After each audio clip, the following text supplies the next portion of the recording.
महापालिकेच्या पहिल्या स्थायी समितीच्या महिला सभापती होण्याचा मान मिळाल्याबद्दल संगीता हार्गे यांची मिरजेतून मिरवणूक काढण्यात आली। स्थायी समिती सभापती पदाची निवड झाली। या निवडीमध्ये राष्ट्रवादीच्या संगीता हार्गे या महापालिकेच्या स्थायी समितीच्या पहिल्या महिला सभापती होण्याचा मान पटकावला। संगीता हार्गे यांच्या घरासमोर कार्यकर्त्यांनी फटाक्याची आतिषबाजी करत गुलालाची उधळण केली। महापालिकेमध्ये काम करत असताना राष्ट्रवादी पक्षाचे नेते जयंत पाटील, संजय बजाज यांच्यासह इद्रिस नायकवडी यांचं मार्गदर्शन सारखं असतं। महापालिका नागरिकांच्या विकासासाठी सर्वतोपरी प्रयत्न करणार असल्याचं मनोगत नूतन सभापती संगीता हार्गे यांनी व्यक्त केलं।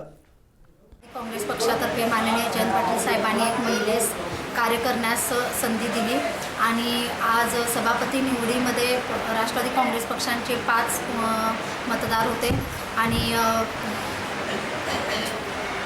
सत्ताधारीमध्ये 9 आणि स्वाभिमानीचे 2 अशी मतदारांची संख्या होती। गेले 3-3.5 वर्षात महानगरपालिकेमध्ये होत असलेल्या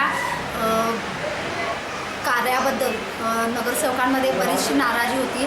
तसेच जे भूखंड घोटाळे असो आणि अस्वच्छ कारभारामुळे ह्या सभापती निवडीमध्ये नाराजीचा पडसाद उमटला आणि त्याचा फायदा आज आम्हाला झाला। आणि आजवर 3 वर्षात जे काही कामं नाही झाली किंवा कामाचा तुटवडा झालेला आहे तो आम्ही राष्ट्रवादी काँग्रेस पक्षातर्फे भरून काढून सांगली मिरज कुपवाड महानगरपालिकेचा सर्वांगीण विकास करून चांगलंच कार्य करू अशी मी ग्वाही देते।